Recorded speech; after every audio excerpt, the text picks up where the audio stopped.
About 1,000 tornadoes hit the U.S. yearly. On average, 5 major hurricanes make landfall every 3 years. Floods affect 520 million people worldwide every year. Today, earthquakes occur somewhere on Earth about every 30 seconds. Statistics show that in every person's lifetime, at least one natural hazard will likely have some impact on their life. Between the years 2000 and 2006, hazardous weather accounted for over 4,200 deaths and more than 19,000 injuries in the United States. During that same time period, 250 Florida residents died and 1,400 were injured as a result of hazardous weather. Natural disasters can be inconvenient at best, but deadly at worst. Preparing for fires, floods, hurricanes, tornadoes, and other such disasters can be challenging for all of us. Now, if you have a disability or a problem such as that, the challenges can even be greater, and the situations can even be deadlier. On average, approximately 20% of the population has a disability of some type. In Florida, that equates to more than 3.2 million people, 65% of whom are between the ages of 16 and 64. Whether they are visually or hearing impaired, or physically or emotionally hindered, people with disabilities face additional health and safety challenges that require extra care and attention by hospital personnel and other first responders.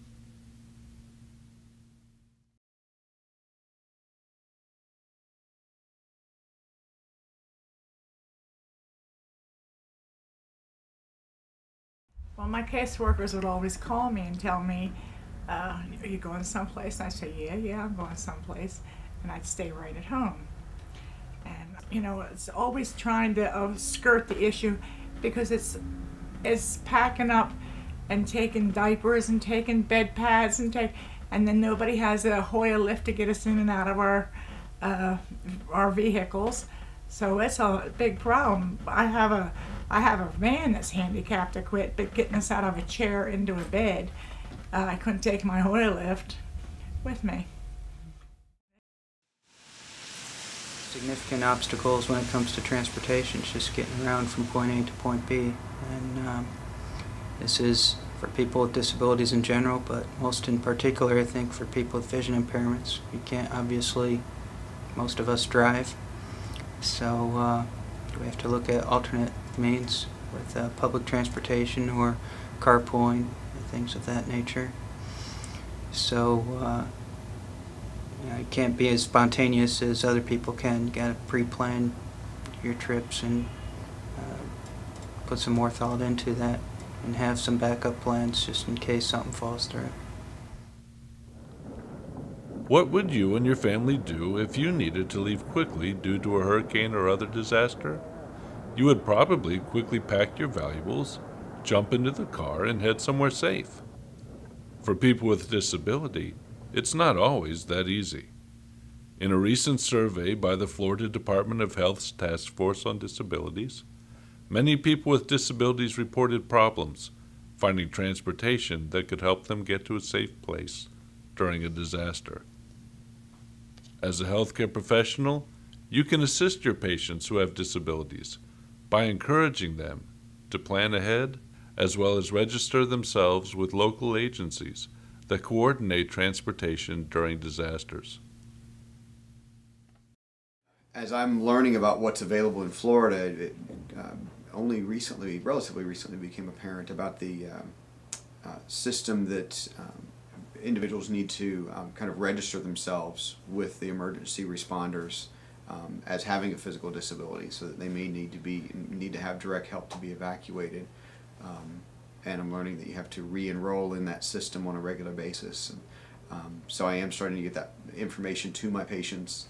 Most of the folks that I'm following up in clinic right now have been recently or relatively recently injured, and so they're trying to learn how to live with their ongoing deficits from their spinal cord injuries.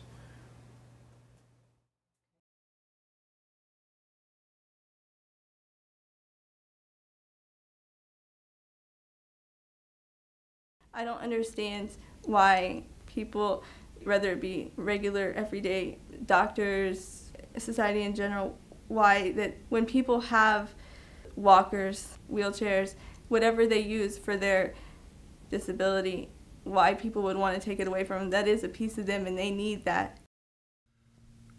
The need for medications, ventilators, wheelchairs, and other assistive devices does not diminish when a disaster strikes. In fact, for many people, the stress of dealing with disaster conditions can increase their need for medical and other support. It is indeed important that healthcare professionals not only help ensure that their patients have these items readily available, but also understand the physical and emotional importance that may be associated with them.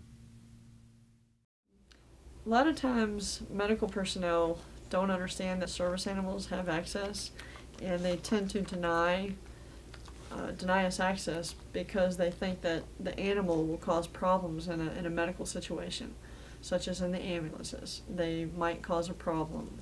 They might have allergies. They think that they can't perform their duties with the service animal beside the patient's side. And that's not true, not always true. Sometimes there might be an incident where if there's blood or if there's some area where it's a sterile area or sterile environment, but that's a very rare situation where you have to separate the animal from the handler. The service animal is allowed by federal law and by most state statutes to ride in the ambulances and to be everywhere, not just the ambulances, but to go into emergency rooms. If you have a question, ask the handler what the animal does. If you're not sure that the animal's a service animal, just ask them what jobs they do. I think the biggest risk area for lack of power is going to be someone who requires any sort of an electrical equipment. So people who need home nebulizer treatments, individuals who are dependent on a home ventilator, individuals who have a power wheelchair to make sure that they have a backup wheelchair in place that's a manual chair. Making sure that heading into a potential disaster, at least one that we can predict that far in advance, and making sure that you have recently refilled your medications, because you may not be able to access your pharmacy in time to get your meds if you're going to run out in just a couple of days. And if you have transportation problems due to your disability, and you rely on public transportation systems or someone coming to pick you up, they may or may not be able to come get you to help you access those things, even if the pharmacies are open. Certain medications need to be refrigerated, so making sure that you have thought about that in advance and considered that in packing your coolers and emergency supplies. It is, of course, not easy for any of us to handle the problems that can come from a natural disaster. That's why they call it a disaster. However, with people with disabilities, there may be many other factors involved when they look at how to come out of such a disaster safely. Problems with transportation can make it difficult for them to get to places of safety. The loss of power may mean they no longer have access to life-sustaining equipment and medications, and service animals and other assistive devices may be taken away or prohibited by uninformed professionals. As a member of healthcare services, you can assist your patients with disabilities by being aware of the special issues they face and by providing resources that will help them prepare for a disaster.